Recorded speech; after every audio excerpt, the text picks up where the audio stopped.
Yun. Eto mga kasubis, magkwentuhan po tayo. May katanungan po si Bayet. Ganito po nangyari dito. Ito po ay pamilya ng Stitch po ni paring Eddie Noble. Purong galing kay paring Eddie Noble mga sinaunang Stitch. Yun. Eto mga kasubis, magkwentuhan po tayo. May katanungan po si Bayet. Ganito po nangyari dito. Ito po ay pamilya ng Stitch po ni paring Eddie Noble. Purong galing kay paring Eddie Noble mga sinaunang Stitch. So matotal ganito po. Yung itlog po nila, yan po. Hindi po nakalabas yung inakay, pero buhay. Ito naman po yung isa, check natin, nanunuka si kuya. Ito po yung isa, palabas pa lang. Ay may kakita nyo po ba? So matotal, ang katanungan po, ito po ba ano po ba yung ganyang sitwasyon? Yung young bird pong yan, buhay sana, kung nabantayan, pwede natin tulungan sa paglabas ng cell. Pero sumatotal, opinion po ni Bayet, siyempre lagi po tayong busy. At eto ang pangalan mo? Louie Knight. Ano pa, kita nyo po, may bago akong kasama dito.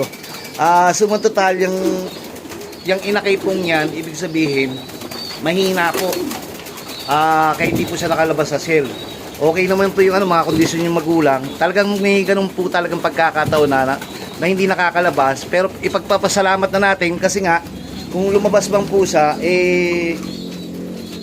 nabuhay po siya. Ayan, hindi po siya doon sa cell Ibig sabihin nga, kung lumabas po siya, pwede siyang maging weak. Buhay po siya, opo.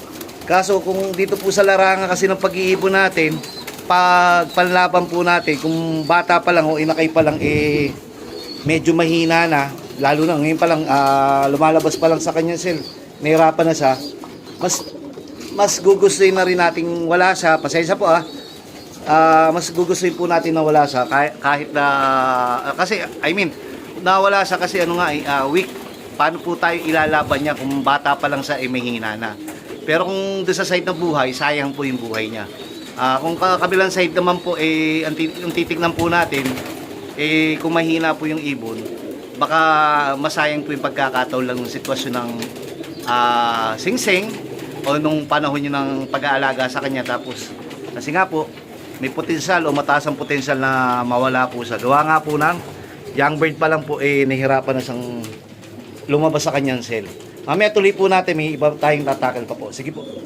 Yun mga kasubis, bali halos na lang 45 days training na natin kasi by August 1 tayo magtre-training. Pero yung PHA natin, sabi ko nga po sa inyo, April po kami kumuha ng singsing, then soksokan namin, di may born nga po. June na po ngayon. Sa kalahating buwan po iibon natin, di pa lumilipad. May cutting pa rin po ito yung iba, yung mga malalakas natin, ibinukod po natin yung mga nauna natin batch, yung MMFC, WPFC, saka BBC. Sumatotal ang ginawa natin yung pamamaraan. Pangalawang pakawala nila, 10 o'clock nga po, i-open na lang po natin itong pinaka labasan. Then sarado po natin yung kwarto nila o yung pinaka loob po nila, ganito na lang po. Kung makikita nyo po, wala na po laman yan dyan. Ayan, wala po laman yan dyan. Sumatotal, yung ibon po natin, bahala na muna po sila na yung sariling pagpapalakas. Ito po ay aking sariling desisyon. Hindi pa alam ni Mang Lloyd. Sabi ko nga mamaya mag-uusap kami. Para yung ibon, may nakakalipad. Kasi pagka ito kanina kumain papasok yan oras ng kainan, nakalipad sila, di ba, alas 7. Tapos maglilinis si Mang Lloyd, tapos pag nagpakain ng mga 7:30, papasok na sila. Di konti lang inilipad nila sa labas. Samantalang to ngayon, open sila. Okay, pwede ko namang isarado din tong pinaka tinatawag natin trapdoor. Pwede natin isarado to. Naka-slide naman to Pwede natin po isarado yan. Sarado din natin tong dito. O kaya, pag sinarado po kasi natin yan, ganyan lang.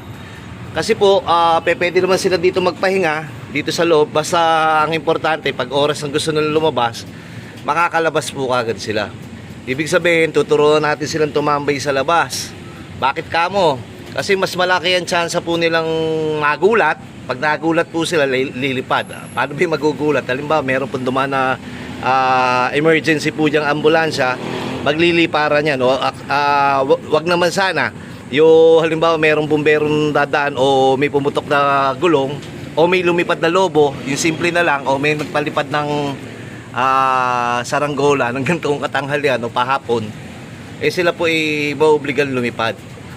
At nang gayon madagdagan po kagad o mapabilis po yung kanilang paglakas. Kasi nga po, yung north natin po ng PHA, required po kasi sumali ng north and south sa PHA po, hindi po pwede ng ng lang po, south lang.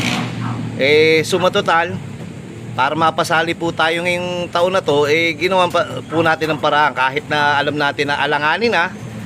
Malay po natin dahil meron naman din po tayong mga ibon na depende nga po sa ibon na may pamilya po kasing ibon na early maturing na pwede po kayo ilaban kasi kung May born po yun, April po tapos May dadalhin dito, o di sumatotal may proseso po kasi kami ng 1 week doon po sa bilaran, 1 week po na kakating at 1 week pa po dito bago pa mapakawala. Di ibig sabihin uubos po talaga ng panahon. Yun po yung para malis po yung ating fly away. Plus may cutting pa po yan.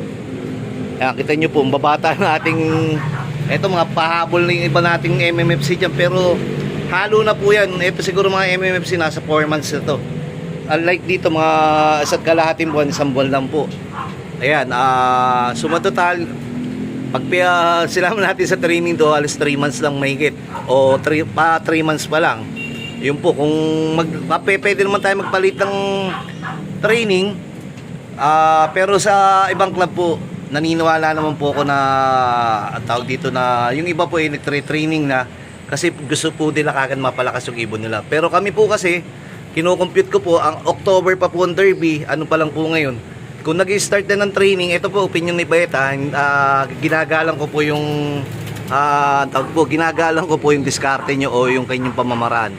Pag nagsimula po kasi ko ng training, kung ngayon na po, ang ibon po natin ano pa lang ng June.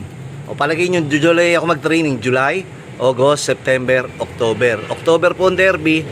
Bali mangyayari po, 4 months sa training. North po yung karera. Opinion po ni Bait, siguro naman po, parang napakahaba para sa akin po yung training ng 4 months. Yung iba nga po, nung nakarang parang nitong pagpasok lang dyan, halos magpo 4 months and a half sila kung magde-derby. Pero respetuhin po natin yun dahil doon po sila mas kampante o mas gamay po nila yung ganun .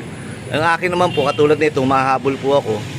Siguro mga pinaka-early training contos, yung mga unang batch ko, doon po sa sa preview. Then itong mga bata, hayaan lang po natin. Kung hindi na natin mapalaban, ang importante nandito sila. Kasi ilalaban natin ng wala namang kalaban-laban. Kaya nga po natin dahan-dahan ginagawa ng pamamaraan. Tingnan natin, lalakas pa po sila ng todo. Dahil ito po yung batch po nila. Nandito po yung unang batch po natin ng BBC saka ng MM. Makikintab na. Hindi ko naman po pwedeng halo to. Itong mga to, hindi po pwede natin halo to basta-basta. Kasi yung iba dito may south na . Nakita nyo, makintab na yung BBC ko. Ayan po.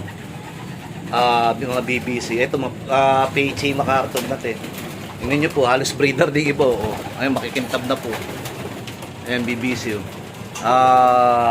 Ibig sabihin, nakaturo na to ng mga 3 months to 4 months. Kasi early born to mga January born . Kaya na po ngayon, June. Yun po, sumatotal, medyo malakas na po sila. Papagpag na lang po susunod. Pagka yung, siguro mga 15 days pa po, bibigyan ko po sila pag after 15 days na yung mga 10 days. Bahala po, depende po doon sa ilalakas yung nandito natin sa labas. Pag malakas na po yung ibon dito sa last batch natin ng mga ibon, north. Kaya kita nyo, may pumapasok tapos mas maganda bukas, yun po. MMFC po yung puti na yan. Dinamihan na natin ng off color ngayon. Papakilala po daw si Mang Lee na bilang sa off color. Ayan po, kita nyo ngayon pa lang yung iba naglulugon. WPFC, MMFC, kita nyo hindi pa lugon. Pero lalaban yan siguro. Ang mahirapan lang po kami siguro, yung PHA, sobrang bata talaga. Ang akin naman, kita nyo may mga lumilipad na mga bata. Ang akin naman po mapalaban lang po kami ng south, yung mas maganda na po. Pero itong north, ika nga po ni Parin Jimmy, subukan nyo lang. Kung hindi naman, pwede naman kayo hindi maglaro. out mo na lang yung ibon para hindi na masayang. Ang importante doon, makalaro kayo sa PHA, makapag-participate kayo ngayong taon na to. Kasi kung hindi po, by next year pa po kami North and South. Pero sayang po yung panahon, yun po yung magiging ano natin, katayuan po. Kaya ginagawa natin ng paraan kung uubra ba o hindi. Kung hindi naman, ba't natin ipipilit?